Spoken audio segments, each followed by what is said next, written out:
Episode 137 of the TV Dudes podcast, recorded June 22nd, 2017. Lawnmower Expo. Lawnmower Expo.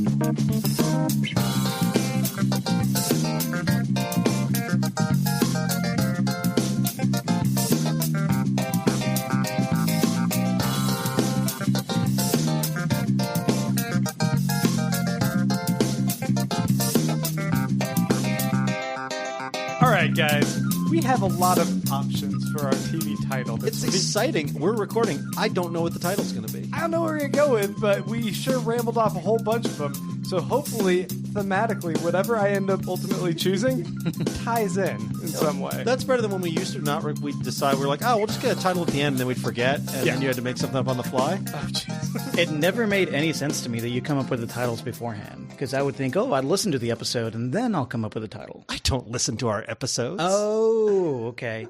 You don't read the transcription that your fans do online? Oh, no, I read that. Okay. Yeah, but it's done in Russian, weirdly. Oh, yeah, that's weird. I just read the slash fic.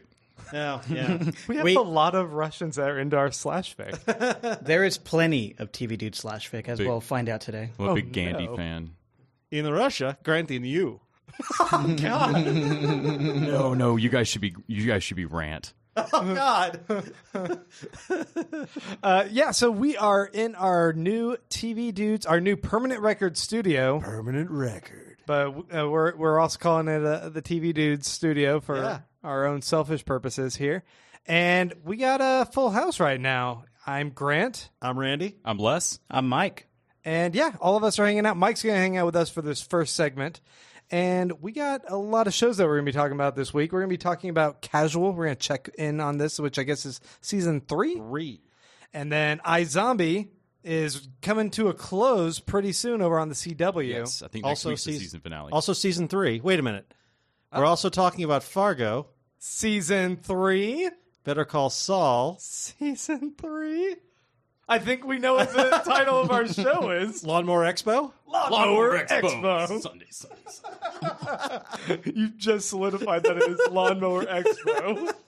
That makes no sense. Nope. AKA 3, the magic number. Yeah. We'll have to put something else, a little parentheses in there. I do love that when we were trying to go, none of us came across that particular nugget until we started talking about the shows. It just makes so much more sense. Anyway, Fargo and Better Call Saul both just wrapped up their season 3, and we're going to be covering those as well. But before we get into all of that, folks, we wanted to say, hey, if you guys like listening to the TV Dudes and you guys want to help us out, go over to patreon.com/TV Dudes. There you can make a per episode pledge, and in exchange, we do a little bonus exclusive content you guys can listen to. We're going to talk about all sorts of different subjects. You know what? Maybe we'll talk about remodeling offices. Because you're doing that right now, Randy, with your Rogues Gallery Comics and Games in Round Rock, Texas. Yes, I am. Rogues Gallery Comics and Games in Round Rock, Texas. Do we do that? Yeah, let's do it. Let's call that a thing from now on. It's so tedious. It's so long. I know. But we also are, like I mentioned, recording in our new office that Mike and I have been remodeling for the past couple weeks. It's been a couple years, hasn't it? It feels like forever. I know I've aged. Yeah, you take on a little project like this, and then it just keeps going. You're like, oh, shit, found more to do. And then Grant decided to paint Studio 2 like a nursery. It looked like a nursery. Like a fucking nursery. You know, I chose the wrong color blue. Made a big mistake. You got the periwinkle blue one. Oh, it's powder. It's pretty bad. And I went and looked at it during the day. I was like, in the sunlight, maybe it's not so bad. But then I just looked at it again at night. No, a cartoon Easter Bunny is going to burst into that thing like the Kool-Aid Man. It's just god-awful. So, more work to do, and that was fucking exhausting painting those two. Well, it's going to be exhausting again for you. I guess so. But hey, yes, in addition to patreon.com/TV Dudes, patron this week, you guys, Bill Dean, which we all got to hang out with him at ATX Fest. Hey, Bill. Thanks for supporting us. We appreciate it. Yeah. We also wanted to say that this month we are giving props to Permanent Record. Usually we're promoting a particular podcast each week of the month. But This month, everyone's promoting us on their podcast. Aw. So we're saying, hey, check out Permanent Record itself because it's an amazing network that we're a part of. We're proud to be a part of it, and it covers a whole slew of different angles of TV. And we just hung out with a bunch of those dudes and ladies, and I guess all dudes. We said dudes are gender neutral. With a bunch of those permanent record dudes of all genders at the ATX TV Fest, and it was a blast. And the network has grown. Last year it was just a few of us, and there were lots more of us this year. We're cultivating a little family, a That's little TV We're family. international. Yeah. Yeah, we got Melissa in Canada and Melissa in Canada. That's right. I feel like Ghost is close to Canada. I don't know exactly where He is. goes to Canada every damn weekend to ski. Ghost is an unspecified location, so he's international at all countries. Yeah. Oh wait, I just kind of gave away where he goes on the weekends. Sorry. He's gonna fucking dox me. If you guys don't know, Ghost is my hacker buddy who does the Mr. Roboto podcast with me. Yep. Canada's a euphemism for something, right? Yes. Yeah. You. It means in the butt. Okay. Never mind. That's not like that. Yeah, that could have gone worse. Anyway, check them out at permanentrcrd.com. PermanentRCRD.com. Always on point, guys. You can also ask us questions once a week over on our Facebook page, facebook.com/TV Dudes. And we're going to take some listener questions. All right. I think we only got a few this week, but I was also barraging people with all of the different interviews and blog posts that Les had done over the week for ATX Fest. I see you looking at me. I did my job. I did one. Yeah, I'm just saying, you did this to me last year. A lot. Anyway, yes, we got a couple questions here. First one comes to us from Ulysses Carmona, who says, "Hi, guys. I have a question for you. What are your thoughts on the new formats for international release of airing either the same day or the day after? And will it extend the life of a show we like Better Call Saul, which I've read is experiencing very low ratings? As I believed, the streaming service that distribute the show also work as co-producers, but that I can't really confirm that. So what do you guys think?" So, Les, you had sort of insight of this because you went to one of the network panels and they talked about streaming ratings and, Live plus 3 and that kind of thing being more important now. Yeah. They said. I asked point blank during one of the network panels, what finally made the difference on why, streaming people used to not be counted, DVRs used to not be counted. I'm not talking about illegal torrenting. I'm talking about people who were legitimately buying the show or getting the show the next day and living with that, already kind of being treated a little crappier and next day. Why we weren't even counting towards the ratings. We're watching shows get canceled that we knew people were watching. Yeah.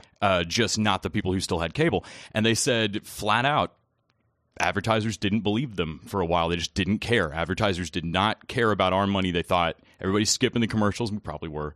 I don't know what finally solved that, if we're all just watching commercials again or what, but it was advertisers who finally started caring about not just the overnight numbers, but the overnight plus 36 hours. But that still doesn't really answer for me,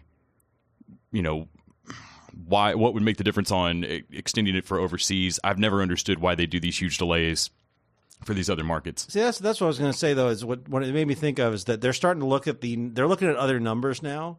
So that's why I think it's reasonable to think, well, they may be looking at international release same day or after, so they can actually see what the international rating is. So they can see with, for example, there's a movie in theaters this weekend called Transformers 5 or Transformers Last Night, and it's dog shit and it's doing terrible.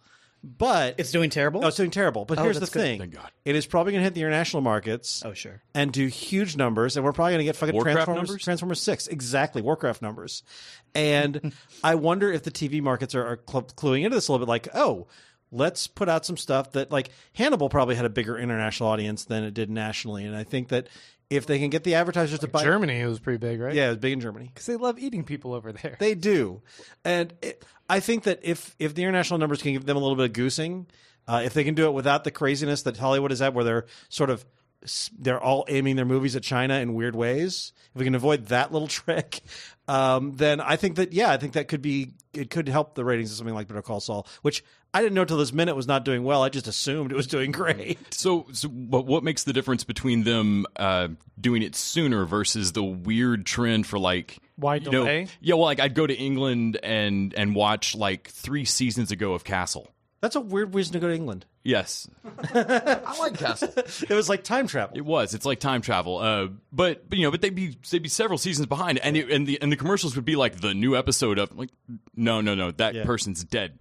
I think it's because torrenting is an international thing.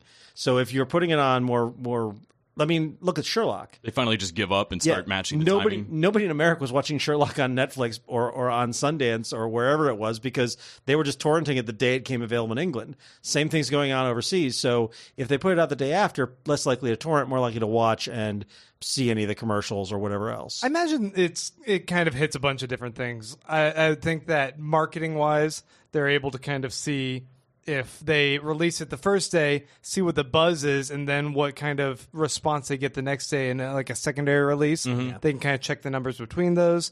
If they're also waiting a little bit before they release something, it makes the first viewing have a particular value add that they can guarantee to the people that are paying a certain for a certain package, for buying into cable or whatever. Right. That they would want that. And I think, also being able to kind of toggle between the two, it might just be interesting to see how it plays out in kind of other ways. Yeah. With that little time delay. Either way, I'm glad they're doing it. Yeah, we don't have any answers, but we had lots of speculation. We don't know. Well, this question made me think about Star Trek Discovery, because that's going to be on the CBS All Access app. Right. But next day, it's going to be available internationally on Netflix. I'm going to go to England to watch Star Trek Discovery. Yeah, why not? I don't want to buy the CBS app. Or just figure out how to like trick your Tunnel Bear, does that still work? Is that what tricks it into thinking you're in the country? Well, and like I feel like the Stars app does the opposite thing from what most of them do. I was watching American Gods on Sunday mornings, and I think it actually airs Sunday evenings. They just put it on the same day. It's just already on the app. Yeah. I don't know what time it goes on. Really early in the morning, it goes on the app. So, well, American Gods is kind of a morning show. I feel like it's a good Sunday morning show. Counter programming. Our next question comes to us from Zach McLernan, And it's all about trolling Grant. jumping the gun on the TV news and trolling me. But he says, so it looks like Damon Lindelof has been tasked with developing Watchmen for HBO. Yay. I tend to think this could be good in that Lindelof has grown up from his pedantic nonsense directing of Lost to his slightly less pedantic and more depressing yet beautiful directing of The Leftovers. It's going to be okay. Thoughts? And then he says in parentheses, I can feel those faceless men after that blasphemy. See, this is what Zach knows, that when you ask us a question, we're going to read the question. You just wanted Grant to say those words. I mean, is Lindelof a bit pedantic? Yes. So, do we want to talk about Watchmen now? Should we just Yeah, let's do it. So Lindelof he's developing Watchmen. Whether or not that means he's going to be show running, I mean, likely if it gets picked up, he would. Will. But I'm excited. I was disappointed with the original. I'm almost always happy to see people take another swing at a property because at least so far in history, not once has the TV show actually gone through with the threat of grounding up all of the print material and burning it. Right. I've not once. And so I still go back and reread Watchmen every once in a while. And then there's another little part, kind of a bigger part of me, that just enjoys the fact that this has got to be trolling the shit out of Alan Moore. That's kind of where I'm at, too. Who has been such a universal curmudgeon on literally anything that I assume has paid for the castle he strokes his long beard in. That's not a I could think you could give a shit by now. Yeah, you would think not, but I guarantee he is somewhere just fuming over Still this. pissed. That's the thing. I have a lot of comic people on my feed, and some of them were so pissed about this because some of them hate Damon Lindelof because of Lost, and some of them are on board with they like the Alan Moore. They think that DC really screwed him over, and it was it was a creative fiasco. They promised him creators' right, and they took him away. it's all, I'm on board with the whole thing of like, I'm on board creators' rights for comics, but fucking Alan Moore has gone out of his way to shit on the medium from the last 15 years and act like he was the only genius to do it. So I don't give a shit what Alan Moore wants. What I want is The Watchmen's a great comic. I think it's borderline unadaptable. It definitely was not going to make a good movie. But if anyone can adapt it, it's going to be to a TV show. And I feel like Lindelof has the cred to do it. So, I'm excited about this. I also wanted to say Frank Miller also was groundbreaking and then has shat on his own legacy pretty much. And I'm good on not giving a fuck what Frank Miller thinks about projects at this point either. Yeah.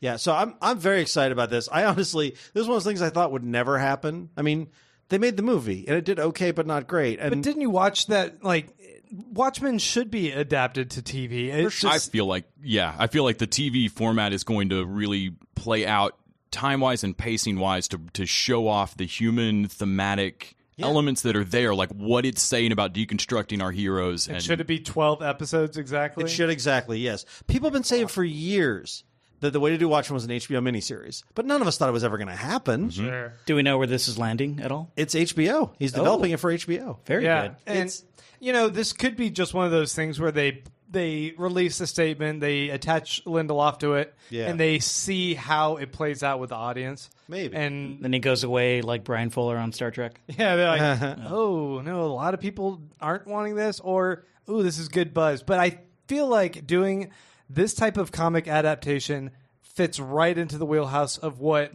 HBO's moved into a lot more success with genre. Well, I also feel like HBO missed out on American Gods. And they missed out on Preacher. And they missed out on Preacher, both of which would have fit perfectly to HBO. Like 10 years of them supposedly doing Preachers. And they've got Game of Thrones closing out. And if they can get this ready in time to launch after Game of Thrones, then they've got something to keep the geek audience. Lindelof coming off left. It makes a lot of sense to me. Makes a lot of sense. And you could, I'm sure they could feel the disturbance in the force coming just when they were typing the headline for the press release for this. Like, you could just feel the nerds warming up to explode at any adaptation of, like, Watchmen, for whatever reason, is the sweet spot property on friends of mine telling me this amazing thing that's going to come out in 2 years, followed immediately by why it will suck.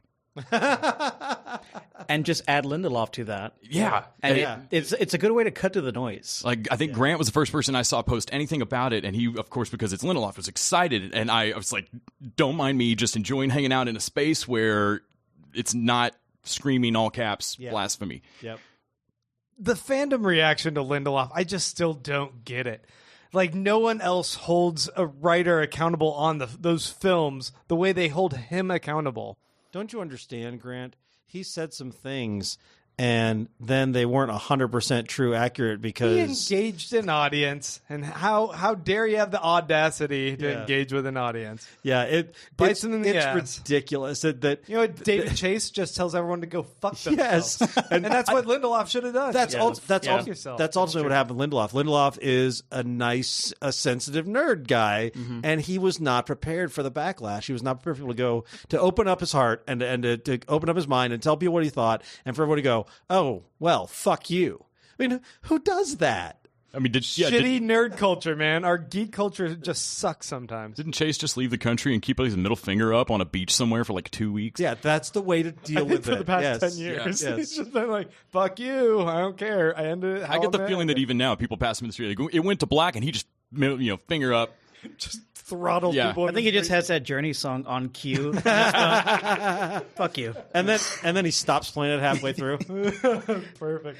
Well, one thing about this, and do you guys think Lindelof is going to kind of expand the Watchmen world? Do you want to do that? Because it seems like could be so much ancillary material that you can really beef up the TV show with. I think what I'd want him to do is nail the first season as a perfect adaptation of the graphic novel, the same way he did Leftovers as more or less an adaptation of the book. And then, if it's great, do a second season that's his own shit. Fair enough. And see, and that's exactly what he proved he can do well. And that's what I would like to see. I mean, there's some material. The Before Watchmen was the last time people freaked the fuck out about this. Yep. Some of that stuff's actually pretty good. Well, now they're incorporating it into the wider DC universe, and people are freaking out. Oh man. Think about both season 2 and 3 of The Leftovers with the flashback scenes where they have the cave woman, and then the scene with the what are they called, the The Mennonites. Myerist. Millerists? Millerist. Path. Myerist is a path. You're right. Yeah, the Millerists that were standing on the roof, and how that might tie in with the pirate, the Black Sails or something? Yeah. Kind of running backstory that was going on that they left out of the film for obvious reasons, but they could thematically tie that in with the Watchmen. Yeah, if he's doing a show, the Black Sail better be in there. The Black Pearl, I think, is what it Black Pearl? No, the Black Pearl's from other Pirates movie. Pirates of the Caribbean? Yes. There's something black and Pirates of the pirate. Caribbean with And Black Sails is the Stars show. All pirates look the same to me. Okay. So what else do you... we shouldn't linger too much more on this, but do you think that he will distinguish this pretty much from the movie and keep it more toward what the comic is, a little bit more 100%. grounded, less... Yeah, the movie was all about the sort of the slow motion action of Zack Snyder, and it's not the worst movie ever made. In fact, I think if you're going to get a movie of Watchmen, that was probably the best movie of Watchmen we're going to get, sadly. But I expect it to be so different as to them be completely different things. Yeah. I'm really hoping that. I mean, for the movie's failures, whole chunks of it just looked like shot straight out of the comic that were moving in slow motion. Yeah. Which was gorgeous, but I'm really hoping that the show just goes off and tries to keep the spirit of it and does whatever. It was gorgeous but soulless. Yep. And I think Lindelof, if nothing else, will bring the soul Yeah. to it. And there really should be an incredible human heart to this story. Yeah. And some international assassin weird. That's what else I want. That's true too. All right, next question comes to us from Benjamin Hamill, who says, "Hey, Groovy Dudes, are there any shows that you respect more than you actually enjoy? For me, it's The Wire.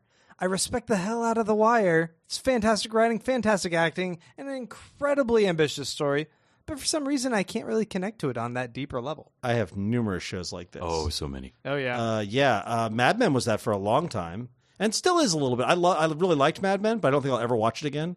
The Nick, which you and Greg loved. I respect the hell out of it. It's really well done, but I could not plug into it. Just didn't do it for me. And then I know there's a couple others. I'm with you on the Nick. Yeah. I think that's about it. I mean, everything else I really love that I watch.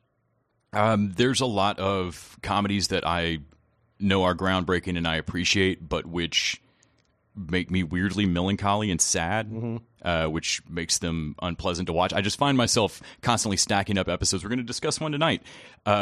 Casual makes me laugh, but the net effect of coming off those episodes for me is sad. Yeah. And I find myself stacking up episodes and going, I don't want to watch this.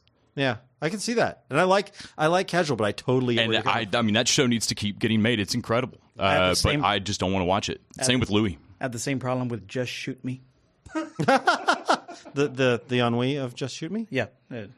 Brings me down. Yeah. It's your years at the magazine, man. Too many. I think there's something I can respect about the show This Is Us.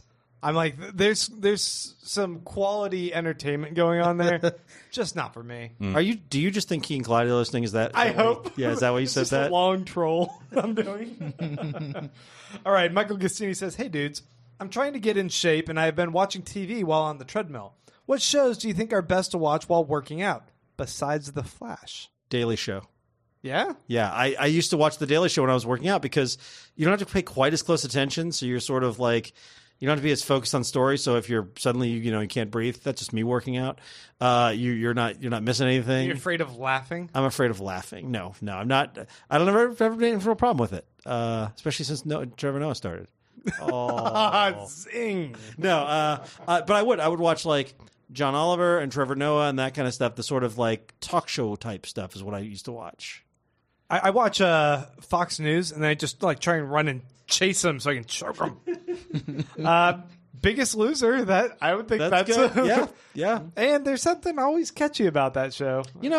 So You Think You Can Dance and Dancing with the Stars, any of those physical shows, those are good to give you something to work toward. You're like, oh, or a Ninja Warrior, American Ninja Warrior. Oh, or, fuck yeah, Ninja Warrior. Or Arrow, anything that makes you go, oh, I'm fat, I need to keep working out. Yeah.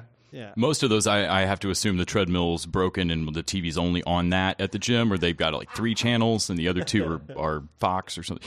I used to watch all the Berlanti Fun Time Hour shows. Arrow, Flash, like all those in the treadmill are great. And otherwise, I watched brainless action movies. That's why I've seen Tokyo Drift multiple times. Oh man, You're a good man. But he had to, man. I would stick with fast-moving comedies like Silicon Valley. Yeah. Something like that. That stuff just makes the time move fast. And that's what you want when you're working out. That's what I want when I'm working out. Okay, we have one more question here. Oh, good. This one's from Mike S. Chung, who's back to say, I apologize for not making myself clear 2 weeks ago. What do I have to do to have consensual sex with Grant Davis? Get his I consent. just love his voice. 2 heart emojis. Yeah, I feel get my consent, like Les says, is pretty That's dead got to be on. step one, right? Yeah. Oh, you didn't read the rest. It says in Canada. Oh. In Canada. In Canada. Mm-hmm. Well, in Canada, anything goes, my friend. Find me, I guess. That's the trick. I think it's South Carolina where you can't revoke consent. North Carolina. It was North Carolina? North Carolina, where if Grant gave consent once, even if he rescinded the consent. That's true. Yeah. Holy shit, So- is that true? Yes. I thought North Carolina was a good Carolina. Apparently there isn't one. Okay. Yeah, no, North Carolina is not a good Carolina. So if you meet up with Grant in North Carolina, all you got to do is get him to say yes once, and that's blanket. Is it yes to anything? Hi, is your name Grant? I'm really hoping there's a statute of limitations on this. I'm terrified that there's not. I've been to North Carolina. What did I agree to? No. Okay. Well, hey, Mike, I'm gonna have to change my voice, I guess. Grant, you should talk like this from now on. This is now my voice.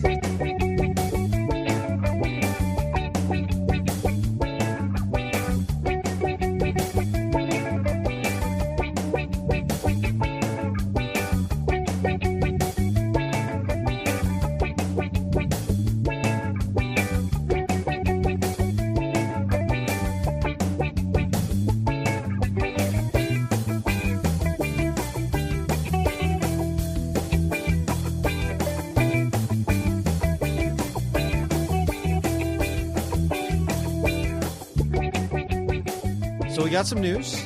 I don't know if you guys heard. David Lindelof's doing Watchmen. Oh, What? Yeah, we should talk about that at some point. Let's spend another 30 minutes on it's gonna that. suck and go nowhere. No. Okay. Let's.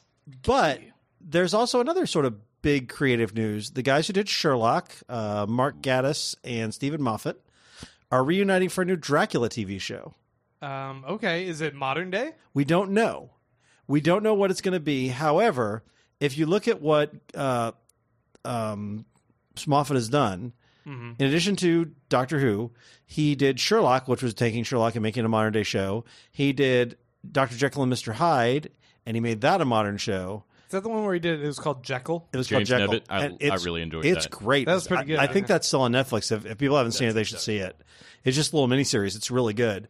But if I were a betting man, I would say it's going to be a modern day interpretation. Cool. Yeah.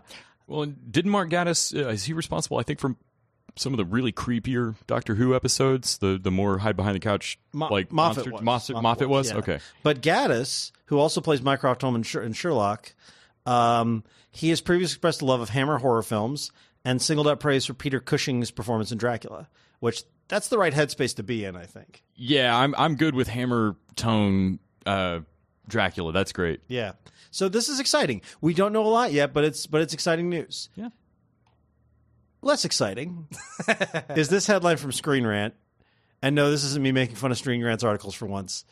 Former Superman Dean Cain wants a Lois and Clark revival. Oh, do you, buddy? Yeah. You want one? No one is shocked by this. Former Superman Dean Cain would like to get that Hormel commercial he went out for. Yeah. He would like the largest dressing room, but James Vanderbeek has it on this season of Dances with the Stars. Yeah. Former Superman Dean Cain wants a Lois and Clark revival. Yeah, that's great. Former Dean Cain wants to work. Terry Hatcher said, fuck off. Now, I would watch Terry Hatcher and a Lois and Clark, but I would not cast Dean Cain. Oh, wouldn't that be even better? Oh, They that'd bring be it back. That would Amazing. actually that would be amazing. I don't know why I have a personal thing. I've never met Dean Cain. I don't know. He might be a really nice guy, Not what I've heard. but he kind of looks like a swollen, weird version of himself, and it weirds me out. I don't want him as Superman anymore. So Lois and the new and improved Kane. or Clark, rather. Terry Hatcher says she's also down to get involved. Dean Cain said they'll be happy to take any media format they will be granted, just as long as they're able to finish up Lois and Clark the way the show is supposed to. Oh, there's a quote. Oh, this is so sad. Maybe it's 6 episodes. Maybe it's 10 episodes. Maybe it's a 2-hour movie. But I think it would be really interesting to catch up with these two characters 20 years down the line and see what's happened in their lives. Pick up a fucking comic book. People do want to catch up with Lois and Clark. That's why it's always ongoing without you. If they had children or what's going on with their kids, I think it's really interesting, and I'm certainly willing to. By the way, in the current Superman comic, Superman and Lois are married and have a kid. So we do not need Dean Cain for this. You know what else? You know the last thing Dean Cain and Terry Hatcher were in? Supergirl. Yeah. Terry Hatcher was like the big bad in this season's Supergirl, and she was good, but was Dean Cain in it too? Dean Cain plays the dad, their evil dad, not their evil dad, their possibly evil dad. I bet he threw a little bitch fit just to also get in that show. Yeah, probably so. Oh man. Ugh, Dean Cain. Dean Cain would like you to give him some money, please. That's just so pathetic. So Netflix is introducing something interesting. Interactive choose your own adventure programming. Right. Now, I watched some of this the other night. Oh, good. So this is all kids stuff, right?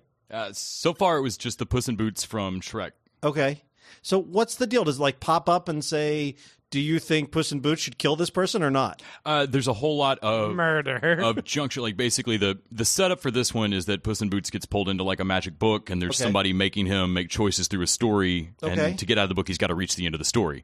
And so there's a lot of junction choices, like or decision points, like do you want him to fight the three bears or make friends with them? And so like he's going through like Goldilocks, and he does all the and does like it give you kind of like clues ahead of time of like what you might want to choose? No, you can choose either one. It doesn't matter. I'm not sure how much they stack up. We tried it a few times, and it was a little difficult to work the controller to choose. And at one point, it kind of crashed. And so I don't have kids, but all I could think was, I bet kids would be flipping out right now, furious, as the tech fails. So I don't know that they're just so used to it, or they may not care. They just may zone out and be looking at your iPad or phone or whatever. I don't know. Well, things kids do. They're fidget spinners. Yeah, they're fidget spinners. Damn kids. I was super excited about this, and the tech wasn't quite there for me. It didn't work. Okay, but here's what's exciting. Netflix said that children's programming is a natural place to start, but they did not rule out the possibility of interactive programming for other age groups down the line. Guys, what Netflix show really needs a choose your own adventure style? Hemlock Grove. I think The Ranch. Oh yeah. Okay. See, I was gonna go Prestige. I think Orange is the New Black. I think you can experience what it's really like to be in a women's prison. Randy, tonight I'd like you to just go on the internet for a little while and then tell me if you think a crowdsourced choose your own adventure women's prison show is a good idea. Wait, it's already here. Or will this end really badly? Wait, I just searched. It's already available. Like, that's got to be a thing, right? Like, I mean, I'm sure it's behind a paywall. I think the people of Twitter can make good, responsible decisions on these kind of things. Yeah, I feel like we'll get dramatic, long arc storylines, about character growth. Yeah, I think so too. This is no way going to start off Skynet. I just keep getting into a lesbian threesome and then dying. Maybe this is the kind. I can only kind. Make it 5 minutes in. Maybe this is the kind of stuff we need to give to Skynet to get keep it going. Happy. Yeah, that's a good idea. Like I want when Skynet looks at me later, like, hey, remember the Orange is the New Black thing? I got you laid. I know how you make decisions now, and you thought it was just great to watch these things. Yeah, I think we're all going to be glad we can go, look, boobies, and distract Skynet. Yeah, who knew Choose Your Own Push and Boots was going to become porn for IAI? That escalated quickly. I think we all immediately knew. Welcome to technology. So this is a crazy story. Black Lightning's pilot hasn't been filmed yet. You know, the show that CW already picked up from Fox. But we already saw an entire trailer for this. Apparently that was a sizzle reel trailer that they made as like an 8 to 12 minute presentation. So they just like cobbled together all those scenes with like it had special effects. It's like a fan film. It was like a fan film. Okay, the indie pilot showcase that I went to at the end of Austin Television Festival was just Paul Scheer showing basically what they make are like 7 to 17 minute or so pitches? Half pilots, pitches, because otherwise it's a game of telephone where you tell somebody 45 minutes of your show, they tell somebody 30 minutes of it, and then by the time it's in an elevator, who knows what show they're going to greenlight.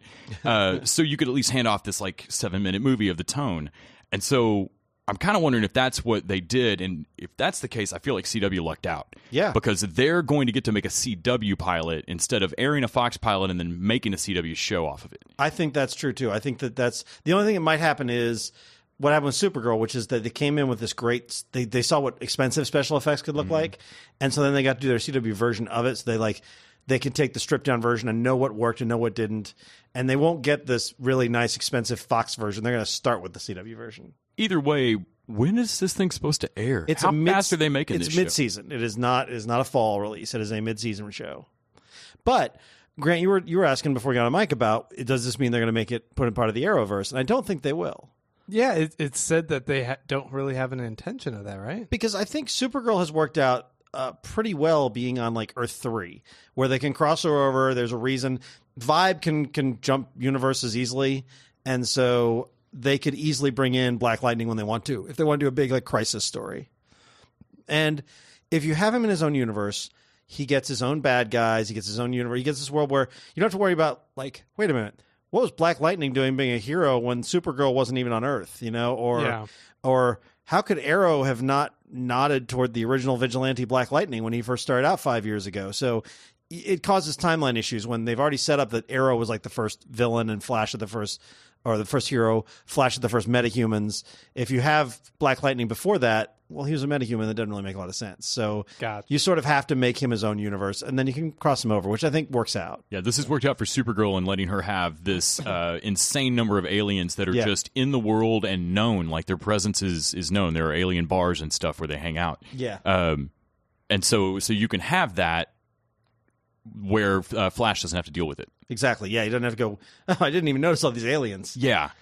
By the way, did we talk about the fact that the president in Supergirl is a Durlan? That was awesome. What's a Durlan? From Legion of Superheroes. No, we've not discussed it. What's Legion of Superheroes? That is the 31st century team that Mon-El was part of, and they've been throwing all kinds of nods that direction. I'm just hoping at some point we get a Legion of Superheroes. I really do too. That's all I want. Or just an episode on Legends of Tomorrow. Yeah, the Legion is so weird and hard on its sleeve. Yeah, that I'm not sure how they can do it, but it would just be so like shiny happy. Yeah, I would love it. All right, finally, Netflix is beating cable TV when it comes to subscribers. This doesn't surprise me at all. In your face, cable TV. My 2-year anniversary of cutting the cord just hit, and I'm like, when I did that, I was very nervous that I was not going to be able to keep up with all my shows. And in fact, I'm watching way more TV than I ever did. What's interesting, though, is like it's Netflix. It's not like collective streaming programs are beating cable. They're stomping Amazon, Hulu. Just Netflix itself, who's able to throw out a new or 2 new shows each month. Yeah. I think, least. Other than a handful of things, most people, I think, have the feeling at this point that Netflix will eventually have whatever show. Yeah, that even that I think it's only just absorb everything? I think it's only just now starting to happen where the other channels have their own dedicated streaming thing where they might actually hold on to their show for a long while. But it seemed like for the longest time that if you just were patient, eventually all streaming trickled down to Netflix and would eventually be streaming for some period of time on Netflix. I mean, Amazon still seems like a pretty good contender with how it's able to grab a bunch of shows. Yeah, but almost everybody I know with Prime still immediately says, yeah, but also for shipping, though. I get it for the shipping, yeah. And Hulu has Handmaid's Tale. Mm-hmm. But Hulu really started to have some original. Star's got some originals, but nothing's caught on. You know what no one has ever said? Hulu and chill. Nobody's ever said that. No one says. Well, I mean, Amazon's great for shipping, like you guys said, but not that kind of shipping. A little bit different. Yeah, Netflix is dominating, and they deserve to. Their stuff is great. Yeah, unless you want to watch sports for what, $15 to $20 a month. Yeah. I don't see how someone else hasn't capitalized on a Netflix of all sports.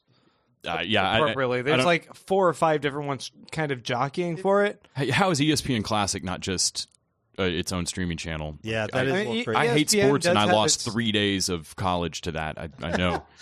By the way, if you want to watch sports, there's like 30 for 30 on Netflix. You're good. You're covered. Oh, that's right. See? Everything trickles down. Just watch Friday Night Lights, guys. What else do you really need?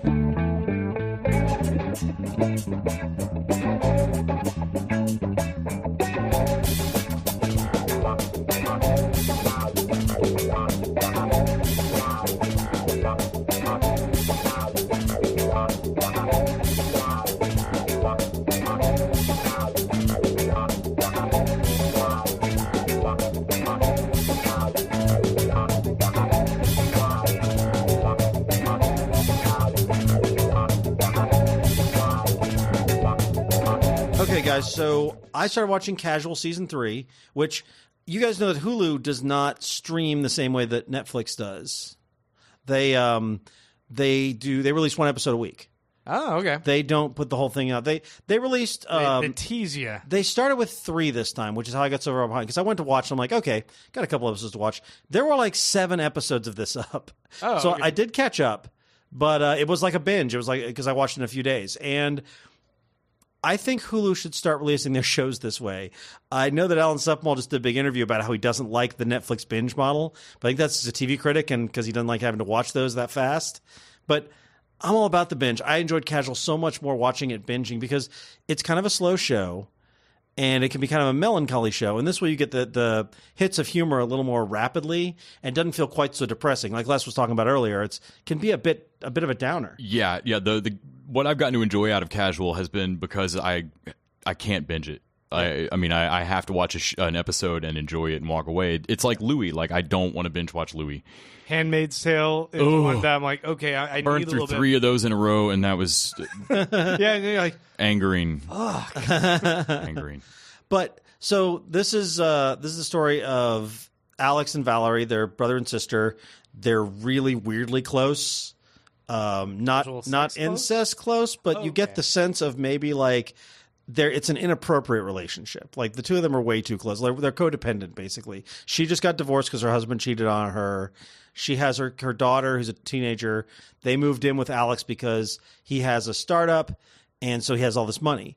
Well, last season, their shithead father killed himself in California, according to legal. They helped him commit suicide because he was dying anyway.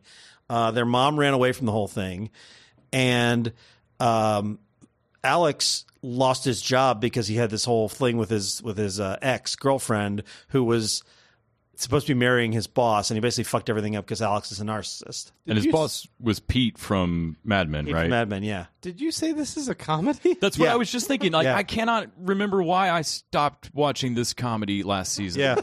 Yeah. They're all fucked up people. That's definitely the key to the whole thing. Like they were raised by shitty parents. They have not developed healthy relationships, and they're definitely carrying on that tradition with Valerie's daughter, who is Laura, who has over the course of this season had an affair with her older photography teacher, who she really wanted to have an affair with, and he was like been working on that for a while. And then last season there was something else where she had like an inappropriate relationship with someone else older, and then she was dating a kid who had cancer. Who got better, and then she decided she didn't want him anymore. This is a fucked up show, guys. I'm not going to lie to you. It's a fucked up show. But I also find it really funny because occasionally it does that Curb Your Enthusiasm Seinfeld thing where you're like, I can't believe they just did that. Didn't we do an episode of TV Dudes called Mr. Kids with Cancer? Oh, we might have. I don't remember who Mr. Kids with Cancer was. It probably was me. It was probably just the shittiest person we could think of. No, I don't think it was you. Me. I was a kid. I had cancer with kids. I was the prequel. Yeah, it was a different. Yeah. So I watched all these episodes, and basically this season is Alex has lost his job and is having a random job market, and his job was running this OkCupid knockoff named Snooger, and he was great for that job, but he is not skilled for any other tech world, and he meets these younger people, and he's trying to get back into the tech world as like an older guy, and it's just not working out for him. And watching him sort of fumble through his sort of smugness slowly evaporating is kind of fun. Valerie is having a great deal of casual sex because she broke up with somebody else last season. She's still the divorcee, and she's still sort of figuring herself out. And so a lot of that is Michaela Watkins. She plays Valerie, and she's amazing. And I think that's a lot of what makes the show work is that she's kind of neurotic. She's a therapist who's got her own issues. And watching her sort of stumble through her second single life is really interesting and often very funny. And Alex is renting out part of his big house since Valerie and Laura moved out. He's renting out his house to Airbnb people. So every other episode you get like a new roommate. And there's a bit where there's a couple who comes in, and Alex basically, they're sort of Midwesterners touring the California, and Alex basically starts them fighting with one another because he's dumb and doesn't know that he's going to start these two fighting with one another. Is that just like a structure that allows for guest stars? Yeah. Although they're nobody's famous. Okay. It's still just like random actors. But his B&B person that he got on like the third or fourth episode is a nerd makeup artist girl. She's very cute. I'm assuming that Alex will wind up sleeping with her because they all wind up sleeping with each other on the show. But she had her friends over to play Magic the Gathering, and they all dressed in costumes and talked in Renaissance Fair character the whole time. Was this like real nerd, or was this like she's all that nerd? This was okay. She's actually a real nerd. Like she's maybe Ricky Lindholm looking a little bit, but not Ricky Lindholm. Kate Micucci. Okay. And so quirky but cute. But this is something we'll talk about when we talk about iZombie. I swear to God, there've got to be nerds in these writers' rooms. Like, you can't tell me that none of them have played Magic the Gathering and know that, in general, people don't fucking dress up to play Magic the Gathering and they don't talk like they're at a Renaissance fair. No. That's insulting. And it's really annoying. And I like the character, and I kind of like where they went with it. They do a thing where his buddy Leon comes over and sort of gets drawn into it because he's also kind of nerdy. But it's so off-putting when they get it that wrong. It's like every time they show like jock dudes, like jock dads gathering for a football watching party, they're all wearing jerseys and eating just shit food all over the table and yelling and punching each other the entire time. That's what happens, isn't it? I mean, I've gone to... No. It's always like the heightened version absurd thing. Like, super macho! But that wouldn't weird me out so much, because if you were to tell me that there are no jocks in the writer's room of a given TV show, I would believe you. But you tell me nobody in that writer's room played Magic the Gathering in college, fuck you, you're lying. The best example we've had is actually Community when they did the D&D. Yes, exactly. Like, that is an appropriate level of, like, there's one person that's going to be a little bit too intense, like Abed. There's other people who are like, I don't know what the fuck's going on. And I feel like that matches my experience playing D&D. Yeah. One person that just keeps naming their horse Penis. Yeah. Something like that. Well, my takeaway for people for casual is this, it is kind of a dark show. It can be a little depressing, but it is also very funny, and the performances are great. And also, casual writer who I know played Magic the Gathering, they're not going to bully you. Stand up and admit that this is wrong and get it right. I have to wonder if this is like, having your kid in your class and being harder on them just to make it look extra fair. Like, maybe the writers are like, guys, when we write jock scenes and when we write all these other things, we don't really know what those people do. Maybe we should just act like we're clueless about this one too. Yeah. Yeah. Like they're doubling down on clueless. We're cool. We don't know what nerds are. Right? Maybe. I feel like they're afraid that the alpha writer in the room is going to pants them. Alpha writer. So iZombie has one more episode left. Yes. What are you guys thinking? I'm digging it. This has always been a show that had a stunning amount of mythology behind it that it just didn't need to have, but every time it grows, it just gets more and more fun. Like, they've laid out these plot threads early on, like the way that they set up how their zombies happened, and it was a combination of like a bad batch of a party drug, and they've just continued these weird threads. Like, they've just never quite let them die, and where they've all gone has just kept escalating until at this point it's insane. We're on the eve of zombie apocalypse. This whole season. Discovery Day. The thing is, we've all seen the zombie apocalypse where somebody gets scratched and all of a sudden zombies are everywhere. We've never seen one where the zombies are planning and organizing. Yes. No, there's a huge zombie. Like, the zombies have a timeline for when they think they'll be discovered. Yeah, they have Zombie Island. And they're making a plan. It's a military corporation named Fillmore Graves. Okay, the name, we have to stop and talk about the naming on iZombie. Yes. Every name on this show just about has some. Okay, the district attorney. Yes. His last name is Baracus. Yes. So put it together. His name is D.A. Baracus. Yep. Nice. They even made that joke. Yes. He's now mayor, so the joke doesn't work anymore. So, I mean, granted, she's Liv Moore. It's Fillmore Graves. Yep. Like, they've done this a lot. I love Major. Yeah. Though Major's dog Minor was the best. Major Lily White. Yes, Major Lily White. That's the plain white dude in this show. Yep.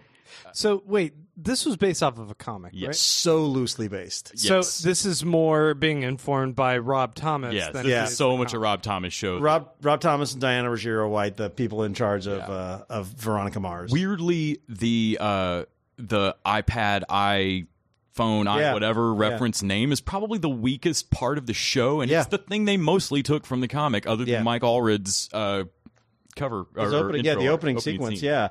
Because the comic is a totally different, weird, quirky thing. This is very different.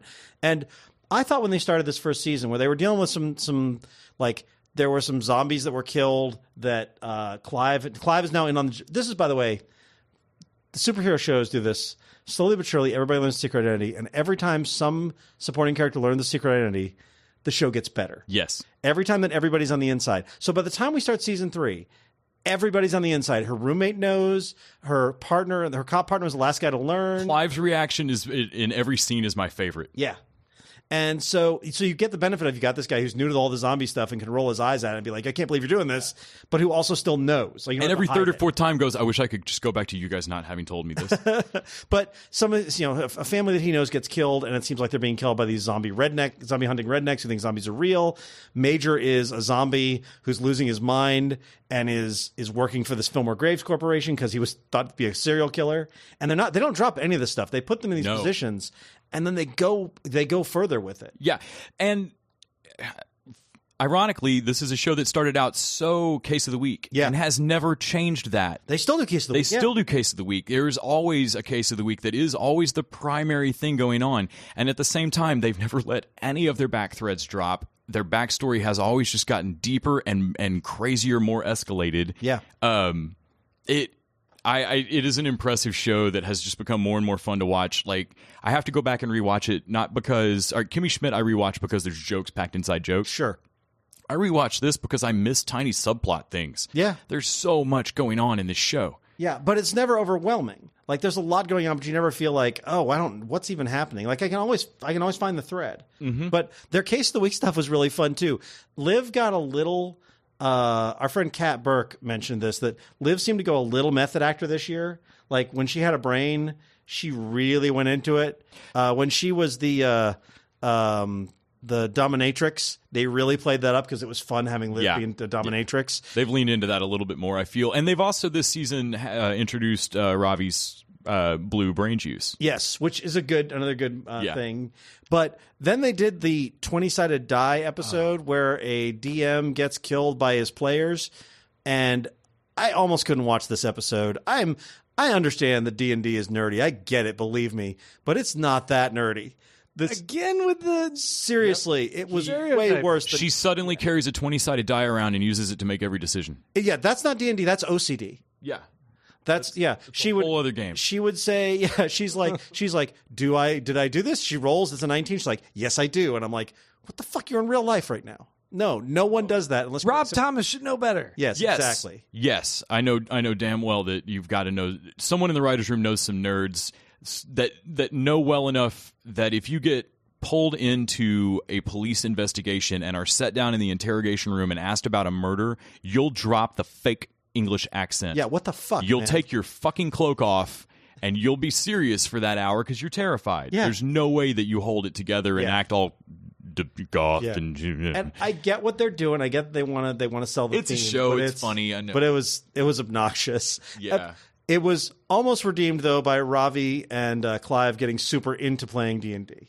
That was super fun. Clive trying to figure out when they were going to play again next was he literally 180s from why are you making me sit down to do this to like I think next week I could really kill that paddle orc. Yeah, and Peyton not wanting anything to do with it made a lot of sense too. That had perfect sense. So yeah, the last few episodes we're getting there. They're going heavy into the redneck zombie hunters. There's a reporter who's figuring out what's going on, and it looks like we are heading straight to Zombie Day. Yeah, this is a show that I actually want to go back and rewatch, and it was so Monster of the Week when it started that I thought, this isn't going to be a really rewatchable show, and I actually want to go watch this whole thing escalate from the start. There's so many threads. The other thing that I thought they did really well this year was their bad guy, good guy problem. You know, the Spike problem where you get a bad guy you love so much you keep him around. I was really worried they were going to do that with I forget what his name is. Blaine. Because Blaine, he's a great actor. David Anders. And I was worried that they were going to lose his edge because they basically had him get amnesia because of the zombie cure. And it seemed like the way they played that out is amazing. And the way they played it out was amazing. And they managed to do it without turning him back into a straight up villain. But he's a shithead enough that you see why.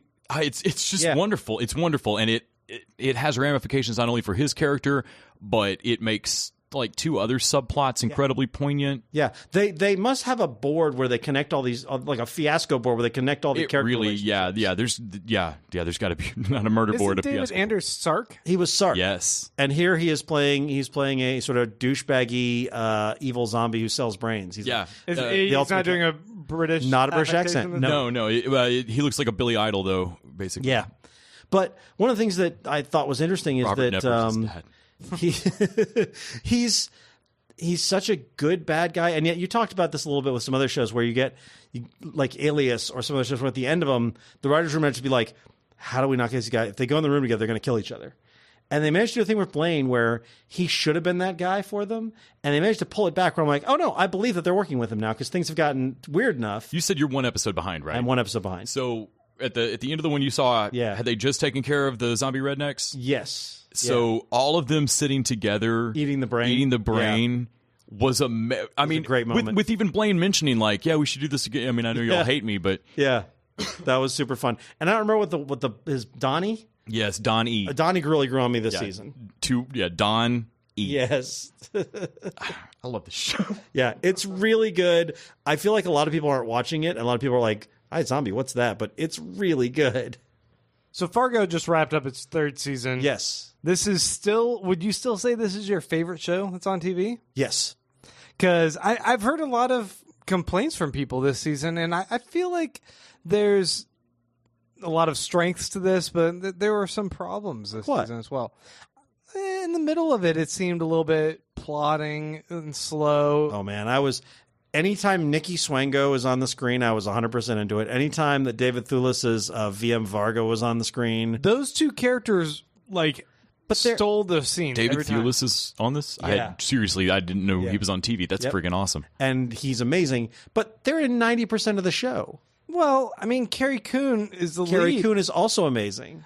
She's a fantastic actress, but I feel like they don't give her enough to do here. Oh, I thought she was fantastic here. I agree that she's not given the same prominence she was in Leftovers, but Leftovers is her show. This is an ensemble piece. Well, I mean, we've talked about this whole season. Yeah. And now we've gotten to the finale. What do you think of the finale? I loved the finale. First of all, the penultimate episode, which we saw at ATX last week, holy shit, was fantastic. And it was great. I was waiting to see where they pick up all that stuff. Basically, putting Nikki Swango and Mr. Wrench up against VM Varga and his crew, that alone made for a great finale. Mm-hmm. And then the way that Nikki's final showdown with Stussy and the cop played out, my wife has not watched a single moment of Fargo, the TV show, but she was in the room watching that with me. And when that came, she started laughing hysterically. She's like, I did not realize what happened for a second there. And she was just like, that was a really great moment. It's a very Fargo moment because it feels like everybody doesn't necessarily win. Sometimes things don't go well. And so I thought, I was very sad though that we're not going to get any more Nikki Swango. You know what? I'm okay with. I don't think I want any more Nikki Swango. I don't want more. I like all these characters, with the exception, of course, of Mr. Wrench, to be only in their season. Mr. Wrench should be, when they do Fargo 2073, the cyborg remnants of Mr. Wrench should still be in it. I mean, I just felt like I loved most of this episode. Yeah. I thought how they resolved a lot of the characters was pretty fantastic. Mm-hmm. I felt overall this ends even more on just a bummer note. Oh, I disagree. I like that it's a choose your own ending. In a lot of ways, this has so many parallels to The Leftovers. Yeah. And a lot of them revolve around Carrie Coon.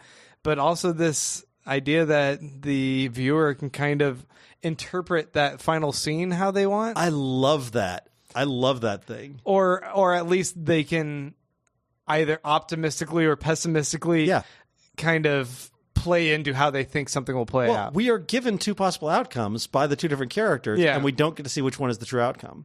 And so how your worldview is how to inform which one you think is going to happen. I didn't need to see that. I didn't need to see it happen. In fact, I would have been disappointed if they'd shown us one way or the other.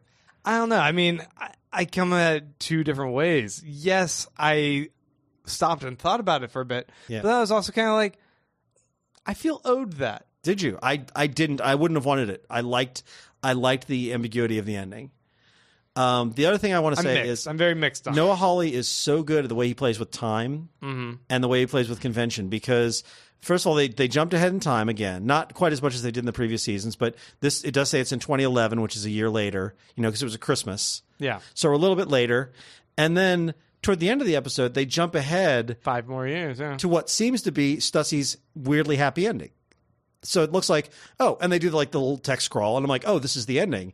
So we get the thing, we see him, his family, And then we get that big reveal that it wasn't so much the happy ending for him, which I did not see coming. I don't know why I didn't think of that, but it was a big surprise to me.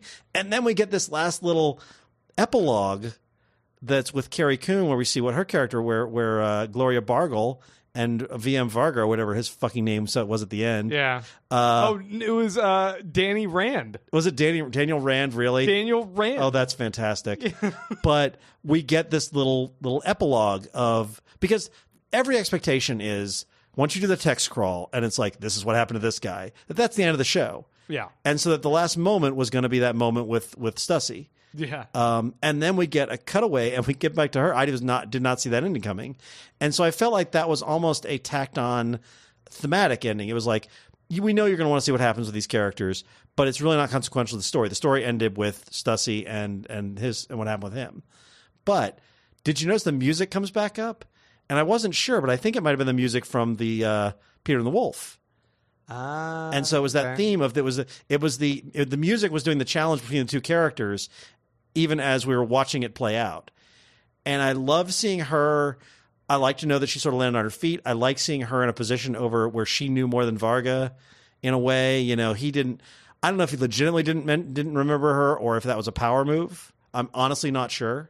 Yeah. But I really liked that. I don't think he remembered her. I don't think he did either. It was such a small meeting, and Yeah. I think that he would just outright dismiss who she was. So I really liked that last finale, and I liked that we didn't find out. I was really happy with that last bit.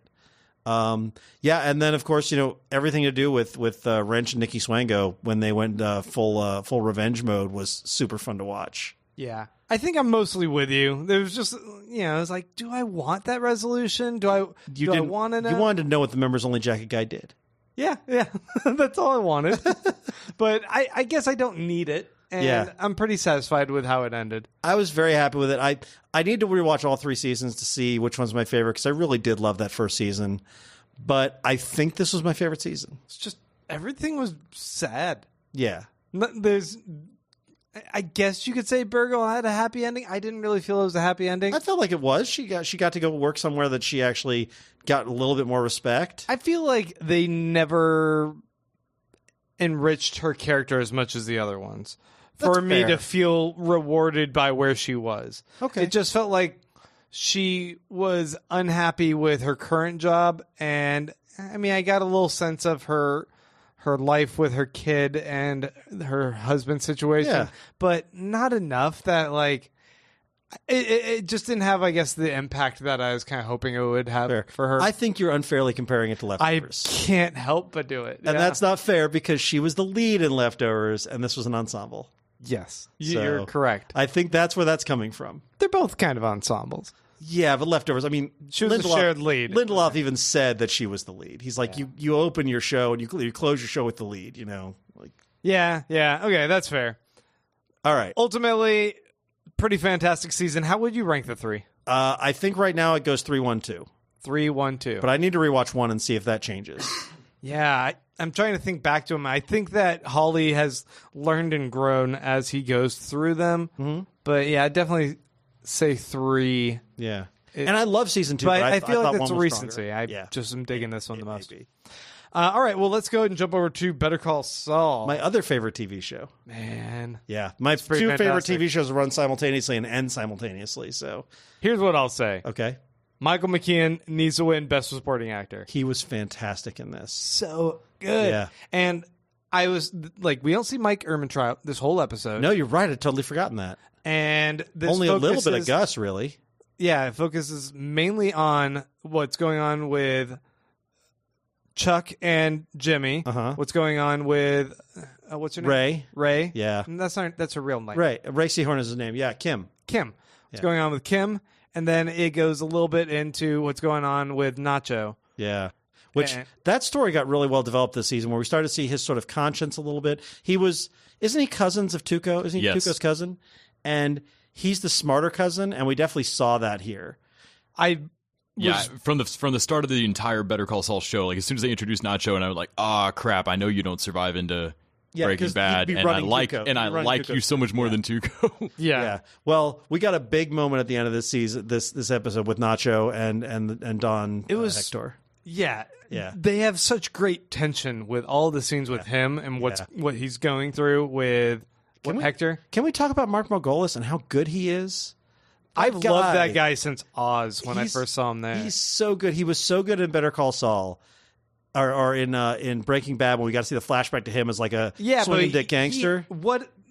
That role reminds me of what's her name from The Leftovers in the wheelchair, also who's comatose the whole time. Yeah, but I'm saying when they did the flashbacks and showed him, you just don't get to do anything for so many seasons. When they showed him the flashbacks, he got to do more than Janelle Maloney ever got to do. I don't know why she was on that show. This is Hector Salamanca, right? Yeah. Ultimately, now that we see where this kind of ends, or where Leftovers ended for her, I'm like, what? Why? Why did she get cast? She got screwed over. That was a waste of her, And I did not feel that way about Mark Margolis because, he was in the wheelchair for a lot of Breaking Bad, but then he got to play some interesting flashback stuff. But she's going to be Silk Spectre in Watchmen, so it's going to be great. You're probably right. And but in Better Call Saul, Don Hector has been a really big story. Yeah. And has had some really good moments this season. And the tension between him and Gus and how much he hates Gus is so fascinating. The only thing that frustrates me about this is I really want to know what the deal is with Gus's background. Is it in Peru? No. Chile. They call him the Chilean. What is it about? Because there was some reason they couldn't just kill him. Like he had some to weird someone. connections, and I think I don't know my Chilean history enough, but I know there was some like big overthrow of the government. I want to know. Or something. I want to know what that connection is. I was hoping with the prequel, with Better Call Saul being a prequel, we might see it. I'm thinking we're never going to find out. Yeah. Well, when Better Call Saul ends and we get our Gus show. Better Call Gus. Yeah. South of the border with Gus. Yes. I was thinking the other day, what if this show tries to deviate and make it an alternate reality from Breaking Bad? I don't want them to do that. What if all of a sudden they try and shift and be like, what if there was no Walter White? He just happened to want to be working in the Cinnabon. But it's not going to happen. My hope for the finale of Better Call Saul, which I hope is coming in like 2 seasons. I feel like they shouldn't go too much longer than that. Yeah. Much as I love Better Call Saul, I don't want it to run too long. I think that would ruin both its legacy and legacy of Breaking Bad. It's somehow still carrying both.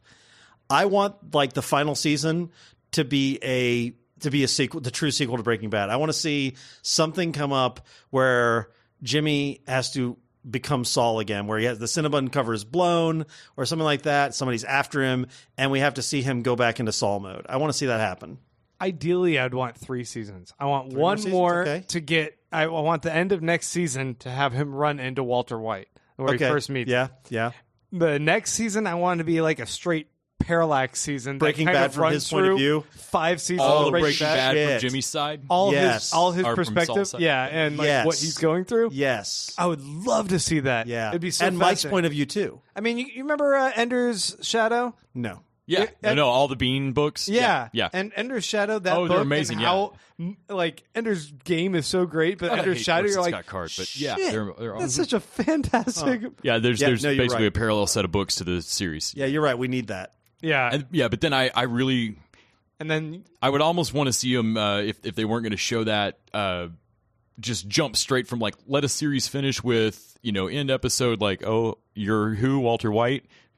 Go to credits, and then the next season premiere pickup right after, or him sitting there watching TV after the Cinnabon shift, and like and pick up from there because so you saw what happened previously on Better Call Saul. That's all of Breaking Bad, and then although just time jump forward. I do love the idea of seeing Breaking Bad. I would love to see the whole parallel, especially with Mike and everybody. Right? If they could do 6 seasons of this show, and a movie. The ratings, I don't know, but also it's Vince Gilligan. Yeah. And I feel like if they owe anyone on AMC to just let them have what they want. I agree. I think that's the... This will pay off. I would watch 10 seasons of Mike doing nothing. I would watch Mike Erlentrout just go to work and go home. He could work anywhere. He could just be a 7-Eleven. Yeah. I wonder what happens to him in the future with Jimmy. I hope it goes well for him. I like that guy. He's going to be a cyborg, right? That's what I'm hoping. I just hope he lives through. So what do you think about Chuck? Chuck's a monster. Yeah. I mean, I know that you just think he's the villain of the show. Chuck's a monster, and I think he got everything that was coming to him. I love how they pit the two brothers this season against each other. I thought that he makes a great foe for him. Yeah, in a way that I kind of like. They really earned it. They really built up to it. That moment where he tells him that he's trying to play it cool, and he tells him he never gave a shit about him. That is fucking cold. That is maybe the coldest thing Chuck's done to him. Yes, but you also saw what that did to Chuck, which I thought I'm glad that you see it wasn't real. Yeah. Like he lashed out. He wanted to hurt Jimmy. Yeah. And he said the meanest thing he could to try and show like, I'm independent from you. I'm going to be okay. I don't need you, whatever. Yeah. Yeah. And then it breaks him. But you know what's interesting? I've been on Jimmy's side for a lot of this. No matter when Jimmy does something awful, I'm generally of the he's just trying to get around Chuck, or he's cutting some rules. But what he did to Helen was so mean and so unforgivable, and I thought it was interesting to show that. I thought that was really wait, who? Isn't it Helen, the older woman? Oh, what Jimmy does. Yeah, what Jimmy did to her was so cruel. And I love that he walked it back. He redeems himself. But man, to do that in the first place, it was really cruel. Oh, it was so rotten. Yeah. But I feel like that's him showing that he recognizes his power to be able to achieve those things if he wants to set forth and like attack from that angle. Yeah. Like he says, I'm great at dismantling stuff. I'm not as good at building stuff back up.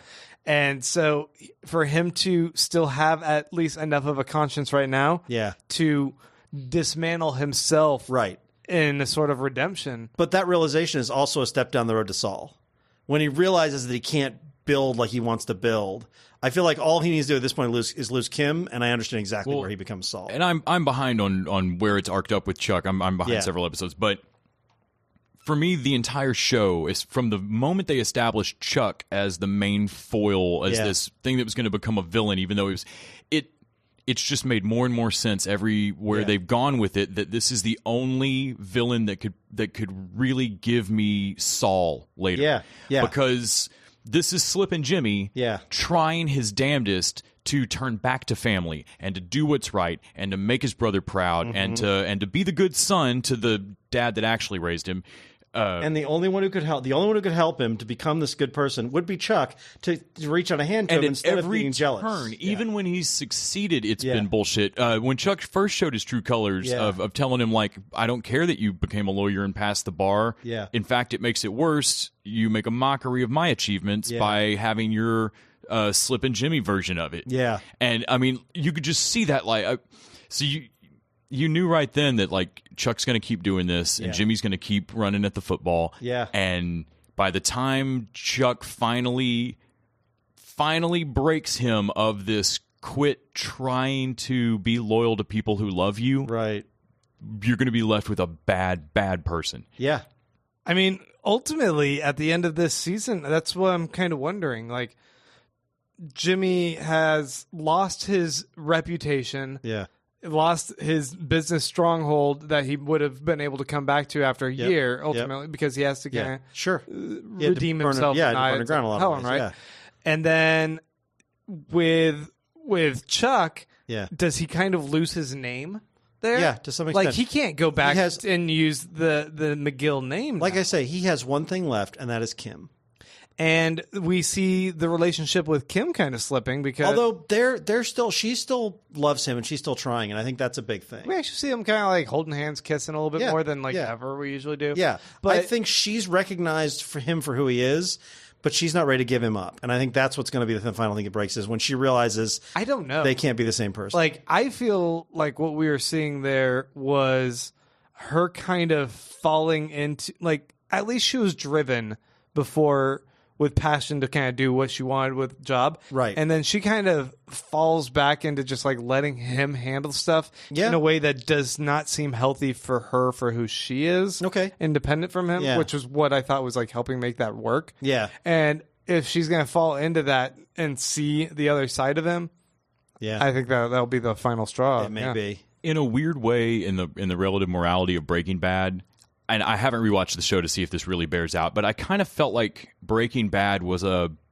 little bit of watching Saul find his line again. Yeah. Like Yeah. like meeting Walter, somehow working for Gus was one thing, but then or working for whoever, but meeting Walter was this like, no man, I don't think I want to go there. Like, He's like, I you know feel what? I don't want to murder anyone. I feel like we saw Saul at a moment, didn't realize it at the time, but saw him kind of find a line again, which was only possible in the relative scale of the cesspool he lived in. I think you're right.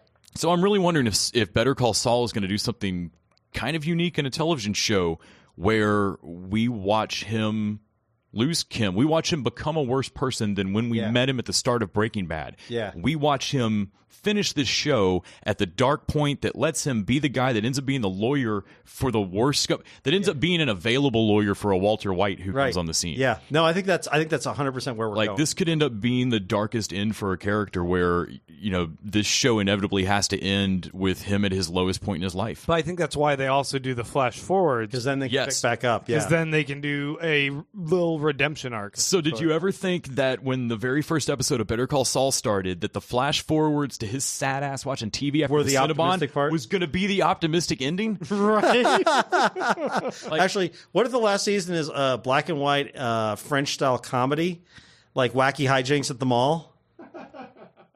It's going to be that Charlie Chaplin. Yes, exactly. Benny Hill music. Okay, well, Fargo, Better Call Saul, those two have just blown me away. Yep. I'm very interested. We're kind of at the halfway point of this year. Yeah. I'm interested in like where all these shows are going to rank because we have so many great new ones. We haven't even talked about The Handmaid's Tale. Nope. We're going to talk about American next Gods. Week. Yeah, Handmaid's Tale. There's stuff on TV that's just astonishingly good. Well, Game of Thrones is still coming back, which I know is exciting for me and Grant. Insecure, which had that killer first season. Casual or Catastrophe. Snowfall, which we saw the first episode and like. Curious to see if that makes it into the. We've Glow. got Glow, Defenders, which could turn out to be a big thing. Plus, there's like 8 new Netflix shows coming on. I feel like I can pretty much bank on Defenders disappointing me. Me too, but you never know. Star Trek Discovery, which could be a surprise. And then The Deuce, the new porn thing from David Simon, right? Oh, shit. I forgot about that one. There's all kinds of shit coming up this year. I guarantee there's 5 shows we've not named that are slipping our minds. Yeah. Yeah. And Stranger Things, too. And Halloween. I'm excited. Yep. All right, guys. We're going to call it a wrap there. Hopefully the audio quality is a little bit better this week as we're continuing to tweak this office. Very excited about this. Our new permanent record studio. Permanent record. I only said it so you guys would do that. All right, guys. Until next week. TV Dudes out!